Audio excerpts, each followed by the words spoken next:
Welcome back sa ating channel. Naging mainit nga na usapin sa mundo ng social media. Talaga naman na hindi na nga makakawala itong si Kuting ng Norte at Lisa Tanas na ito matapos ngang malaman ang kanilang black propaganda para sa bansa natin. Dito nga natin mapapatunayan na talagang gagawin nga lahat ng kampo ni Lisa Tanas at Kuting ng Norte ang kanilang makakaya nang sa ganoon ay talagang makawala nga sila sa mga pagbibintang sa kanila. Dito nga natin mapapatunayan na talagang pati nga ang kanilang mga kasabwat ay talagang tumutulong na rin at linalabas ang limpak-limpak na salapi nang sa ganoon ay masuhulan ang kontra sa kanila. Maraming nang nabayaran at marami pa rin hindi nagpapatinag sa kanilang mga prinsipyo dahil handa nga raw nilang itaya ang kanilang mga tungkulin para mabunyag ang kanilang mga kabalbalan at katulian na ginagawa sa loob mismo ng palasyo. Dito nga natin mapapatunayan na talagang marami pa rin ang lumalaban kahit nga banat ng kampo ni Kuting ng Norte na talagang wala nga silang ginagawang masama at handa nga raw silang magpakita ng mga pruweba kung saan napupunta ang salapi ng bansang Pilipinas. Ngunit kung titingnan at pag-aaralan natin, lahat nga ng sinasabi nila ay walang katuturan at hindi naman talaga nila linalabas at puro na lamang haka-haka at puro na lamang salita ang kanilang sinasabi at marami pa rin nabibilog na uutak ng ating mga kababayang mga Pinoy. Maraming nabubulag sa katotohanan dahil sa matatamis na salita ni Kuting ng Norte. Well mga kaibigan, para nga sa karagdagang impormasyon, panoorin natin ang buong video. At kung bago ka pa lamang sa akin channel, huwag kalimutan i-click ang subscribe button at notification bell para lagi kang updated sa ating mga bagong video. At para sa solid viewers natin dyan, maraming salamat sa walang sawang pagsuporta. Ng PDP Laban, ng Duterte 10, ng Inday Sara, ng Duterte's candidates. Ngayon, mga kababayan, kanina, malupit ang buwelta ng ating Vice President Sara Duterte at same ng kanyang mga kapatid. Alam nyo, ng mga kapatid niya, si Kitty hindi pa masyadong bumabato ng jokes eh. Napansin nyo? Kasi yung bata emotional eh. Emotional pa siya. Ramdam na ramdam talaga niya. Alam nyo, si Kitty yung pinaka apektado emotionally.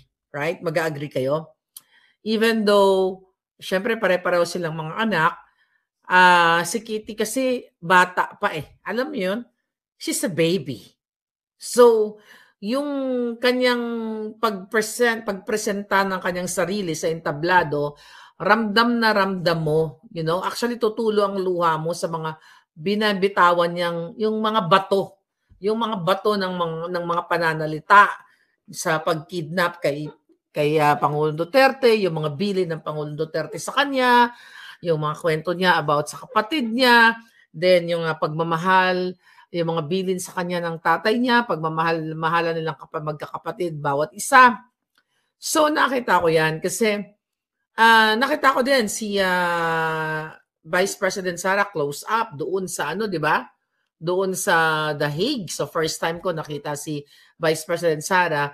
Si Inday kasi, yes, OFW yan, masakit talaga sa dibdib bilang isang anak.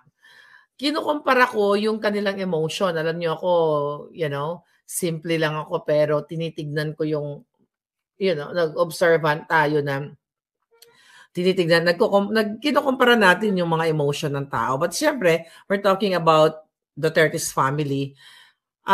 Si Inday kasi syempre, mas may edad. Di ba? I think, ilang taon na matanda ako kay Inday? Baka 5. Ilang taon na si Inday? 44? 44 na ba siya? O 5 taon na siguro tanda ko siya. Katinang ko mata ko. So anyway, so nung na-meet ko sila pareho, magkasabay, di ba? Si Inday, maraming pagkakataon doon sa 46, Liz Vergara o 46. Di konting ligo lang pala tanda ko sa kanya. So ang ibig sabihin, ang ibig sabihin, nung nakita ko sila pareho, syempre si Inday, she's very strong. The fact na vice president siya, yung emotion niya kaya niyang kontrolin. At saka, iba yung relationship niya sa father niya dahil may edad na siya, Then, nanay na siya. Compare kay Kitty na batang-bata pa, baby pa ni Pangulong Duterte na katabi sa pagtulog. Sabi nga ni Kitty, you know, she's waiting sa mga letter niya. Sorry, may mga pumapasok na insect na na bangag.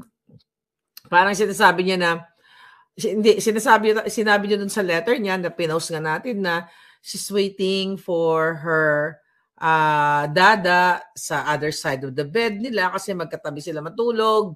'Di ba? Nag-family kasama si Mira, yung batang, yung apo ni Pangulong Duterte. Alam niyo tayo mga Pilipino kasi, very, tayo, ang tawag dito, family-oriented tayo. Sweet tayo, di ba? Kahit malalaki na tayo, nagtatabi-tabi tayo matulog. Tama? Kasi ako, kahit yung mga anak ko malalaki na, mga dalaga na, hinayakap ko pa rin kahit may apo na nga. Kahit may anak na, di ba? So, tabi-tabi kayo matulog. Ako, lagi talaga ako nang gugulo. Hindi, dito ako matutulog sa gitna ako. Sabi ng Jonakis ko, para ka namang bata, mama, ganyan, ganyan. Dito ako, tabi tayo, baby pa. Baby, parang, ako ba yung baby? Baby pa ako eh. Nag-joke lang ako. So, ang ibig ko sabihin, yung emotion kay Kitty talagang matindi, mabigat. Nakita nyo kung paano walayin, walayin ang kanyang ama. So, pag nakita ko sa stage, naiiyak ako.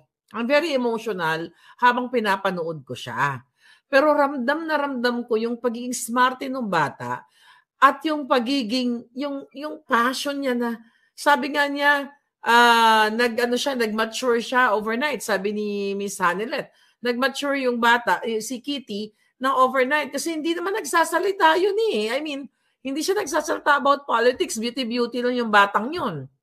Diba? Ako nga, sabi ko nga sa inyo, nakikita ko siya, ay sabi ko na gano'n, may puro,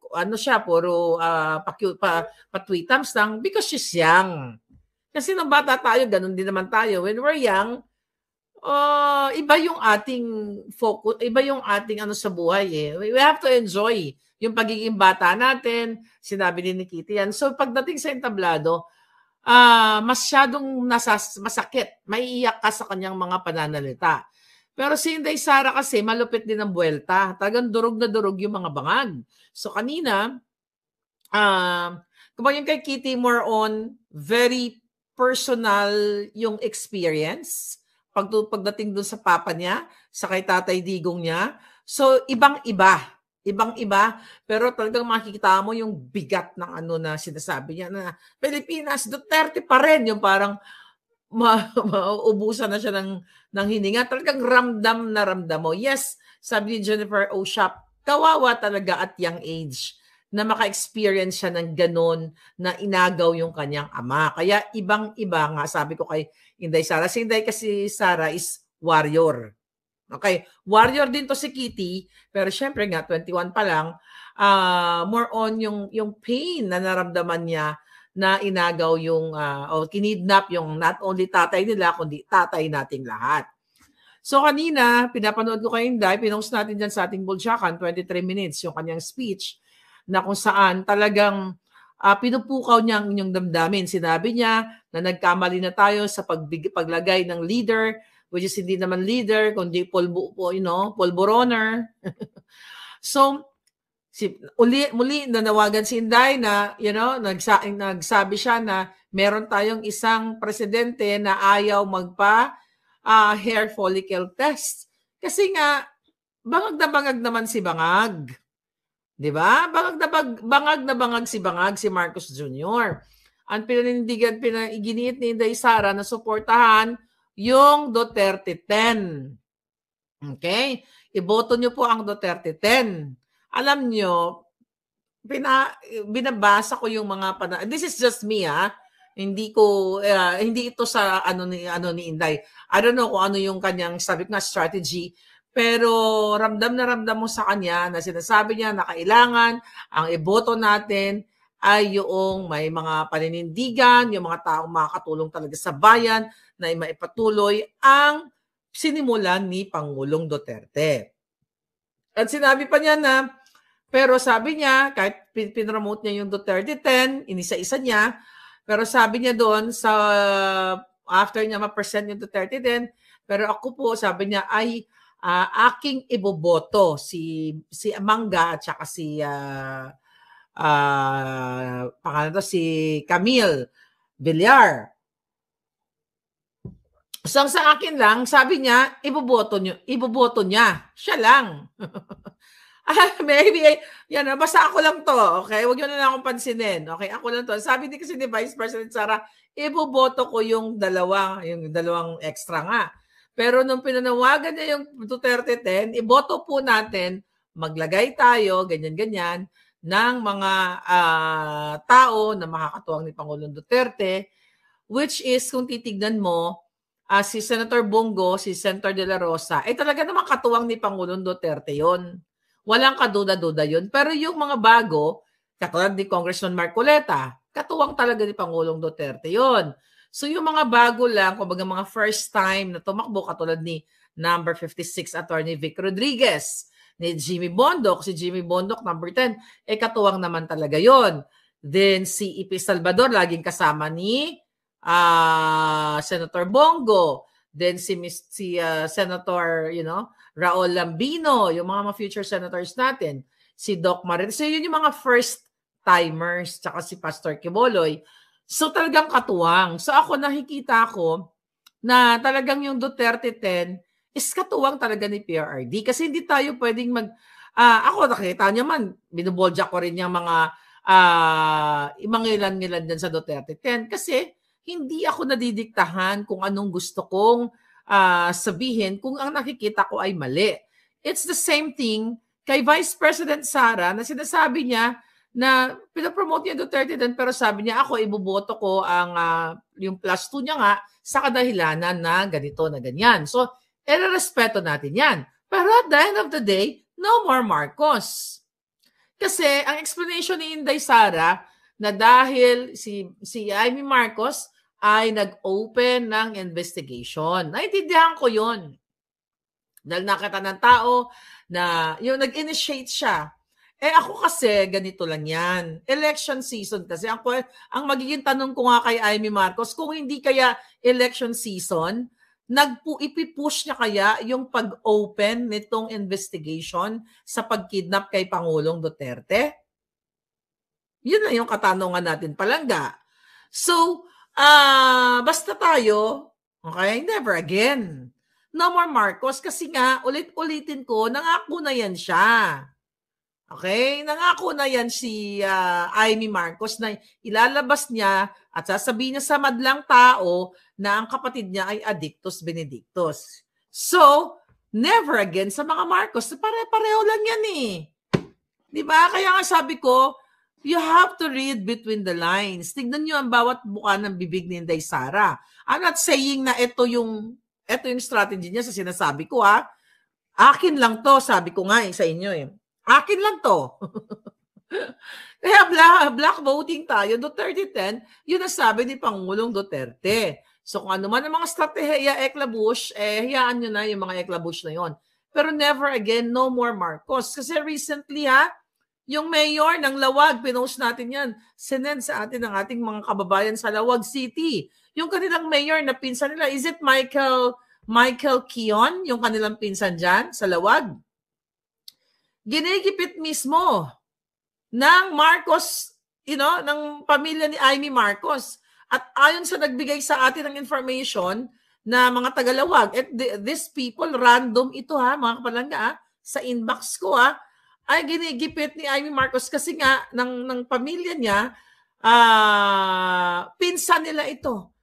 In preparation, I don't know kung anong strategy nila sa Lawag kasi I'm not really updated sa issue sa mga politiko sa Lawag. So ito yung na-send lang natin na talagang kaaway daw, sabi ni Gigi. May mga tagalawag ba dito, Palangga? So ngayon, wag kayo maniwala sa survey na yan na yung mga inodoro pasok. Kaya nga kailangan ninyong magmatsyag. Dahil ang mga OFW, ang mga pamilya nila, majority ay mag-block voting. Kanina, binanggit din ni Inday Sara na mayroon na babahala siya na mayroon ng kumikilos na pandaraya. From Ilocos Norte si Gio. Gio, kumusta kayo dyan? Kumusta ang sitwasyon dyan ng Kion, yung mga Barbac, Kion, and itong mga Marcos na mga bangag. Kumusta dyan, Lawag City? Anyway, so kanina talagang kaya nga nag-pay attention ako doon sa, like I said, I think last hura na yun, last na yun, wala na. Wala nang meeting de avance, magpapahinga na silang lahat. Last na siguro yun. Wala na, last na. So anyway, yun nga, sinasabi ni Inday na yung kailangan ninyong iboto yung magpapatuloy sa nasimulan ni Pangulong Duterte. Wala namang naipagpatuloy itong mga alyansa ng mga bangag. Ang naipagpatuloy lang nila yung pagnanakaw, pagpupulburon, pangingidnap, panggigipit. Ayun, binanggit ni Inday Sara yun. Yung mga panggigipit sa kanilang mga kaalyado. Right? Si Liz Vergara, si Allen Capuyan at unasan ang plasto na binoto ko. Ayaw ko sana kayo unasan dahil pumirma sa impeachment ni CJ pero bilang pagsunod kay PRRD. Sabi ni Liz Vergara. Okay lang yan, Liz. I think tomorrow, ano ba araw na ngayon? Nakalimutan ko yung araw. Friday na ba ngayon din sa ano? O sa Saturday, mai-interview namin si Gringo Unasan sa programa namin nila Spokes Hari at saka niya Professor Ana. Then, I think before that, ma-interview ko muli si Attorney Vic Rodriguez.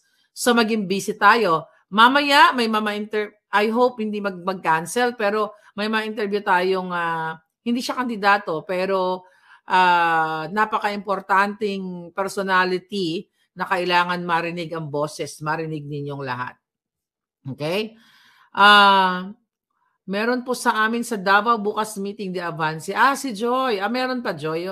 I think sa Maynila lang sinasabi ko. I'm not sure. Actually, hindi ko nga alam na yung meeting de avance is ngayon. Okay? Medyo na tayo, na behind the scene tayo.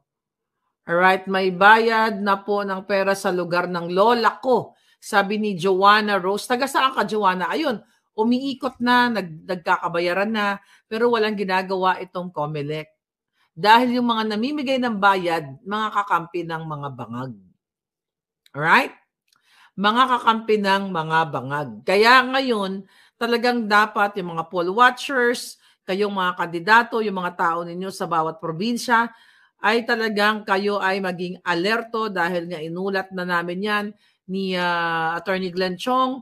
Inulat na ni Attorney Glenn Chong yan na noong May 6, nung nagkaroon sila ng testing and sealing, ang binoto doon sa Butuan, eksakto naman ang binoto for mayor, then for councilors, sakto yung nakalagay sa resibo, then pagdating dito sa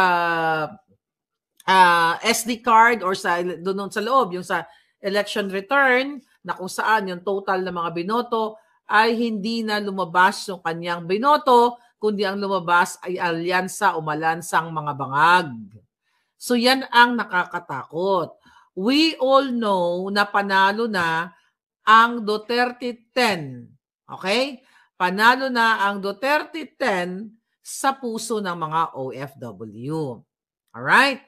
Pero dahil nga alam nyo, makikita nyo naman yan sa flow ng sa internet.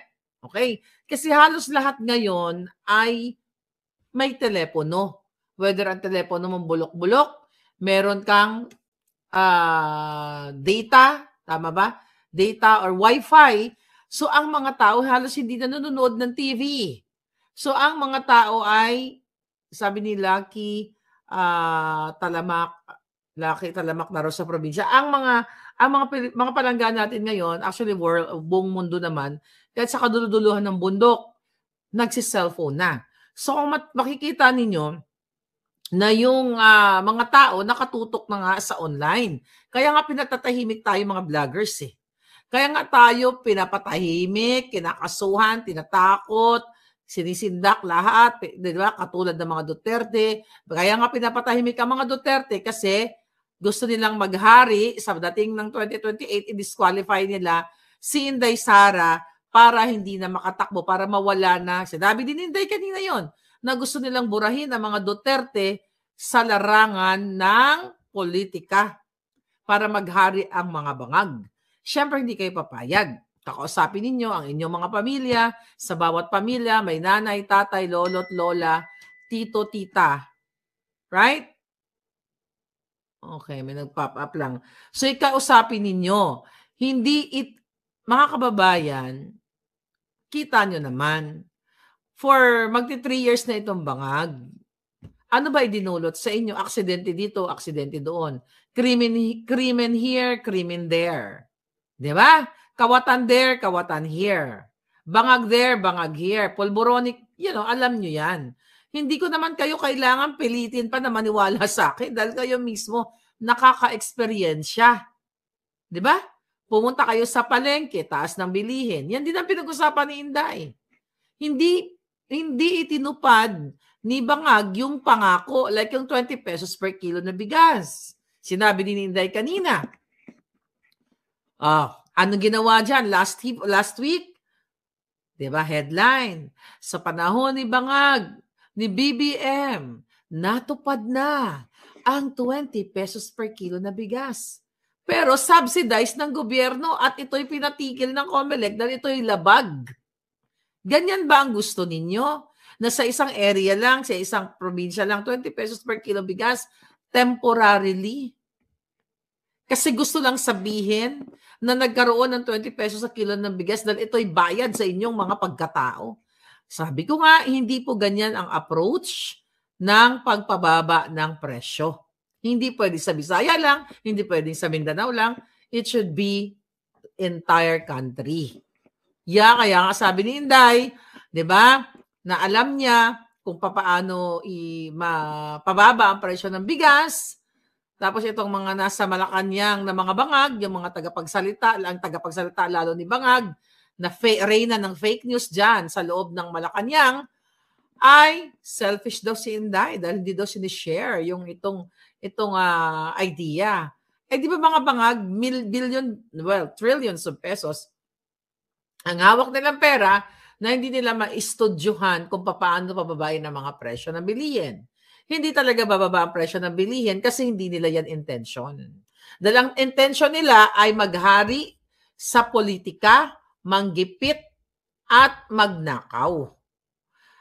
Yun ang mga binanggit kanina doon sa meeting de Avance. And now, tignan nyo naman, si Patrolman Francis Fontillas. Di ba, Fontilla? Nakita ninyo, siya ay dinismiss ng NAPOLCOM. Di ba? Perpetually na hindi daw siya makaka-apply na o makapagtrabaho na sa government. So ano ba ang ginawa ni Patrolman Fontilla? Anong ginawa ni Patrolman? Yun ay nag-air lang ng kanyang boses ng suporta kay Pangulong Duterte. Na ang sinabi niya ay hindi siya susunod sa gobyernong bangag basa. Hindi man sinabing bangag late. Nung una niyang sinabi, hindi siya susunod sa gobyerno, sa President Fontillas pala. Hindi siya susunod sa gobyerno ni Marcos Jr. kasi mali ang inuutos. Kaya nga sana lahat, ilan ang kapulisan natin? 200 plus? Sana kung 200 plus thousand, alam niyo kung ang 200 plus thousand na mga pulis ay mayroong balls na katulad ni Patrolman Fontillas na actually nag-resign siya dahil hindi niya kinaya yung panggigipit sa kanya. Dahil lamang sa kanyang kalayaan bilang isang pulis na sinasabi niya yung kanyang opinion na hindi ako susunod sa kay Marcos Jr., ganun yung konteksto. Kay Bangag Jr., kahit siya pa ay presidente kasi hindi tama yung kanyang inuutos.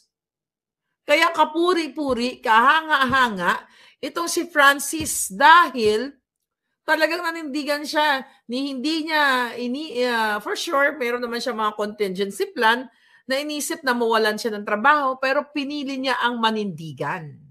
Yan ang mga kailangan nating tao. Katulad din yan kay Agent Morales. Kay JM, bakit ba yan kinasuhan ng sandamakmak dyan sa PIDEA ng gobyerno? Dahil siya rin ay nanindigan. Nanindigan, di ba? Katulad na lamang nung dapat i-raid yung kondo ni Maricel Soriano at nung habang nandoon si Bangag na sumisingot, nakita niyo yung price ng pakikipaglaban? Yeah. Ito, yung mga taong gobyerno, katulad ni Pangulong Duterte. Ang price ng pakikipaglaban ni PRRD sa atin, yung pag-gitnab sa kanya. Pero ito lamang ay pinapakita natin sa inyo, ito yung mga lingkod bayan, katulad ni Fontillas, katulad ni Morales, na talagang naglingkod pero dahil sila ay umaalma sa maling sistema ng gobyerno, sila ay kinakasuhan, binabaliktad, at ito sa case ni Francis Fontillas, siya ay ang sabi dito ay guilty siya of grave misconduct, conduct unbecoming of a police officer. Unbecoming, yung nanindigan ka, unbecoming, pero yung sumisinghot na commander-in-chief, anong tawag dyan? Ang pagiging addictus. So yung katulad niyang pulis na loyal sa bayan, loyal sa katotohanan, babalik ta rin grave misconduct, conduct unbecoming of a police officer, disloyalty to the government. Paano siya maging disloyalty to the government? Kung saan ini-ere niya, hindi ba pwede mag-ere ang mga polis ng inyong mga kasentimiento? Ini-ere niya na mali ang pag-kidnap kay Pangulong Duterte kasi malinaw sa sikat ng araw na kidnapping talaga ang ginawa. Yan din ang binanggit ni Inday Sara kanina, mga kababayan. Yes, sabi ni Angelo Hans, I hope magising. Yun na lang ang inaasahan natin. I don't know kung kailan sila magigising, mga palangga. 'Di ba? Kasi talagang itong alyansa ng mga bangag, dapat hindi sila manalo. Takot na takot sila sa Duterte 10. Kasi nakita nila worldwide kung paano mahalin ang Pangulong Duterte at ang pamilyang Duterte.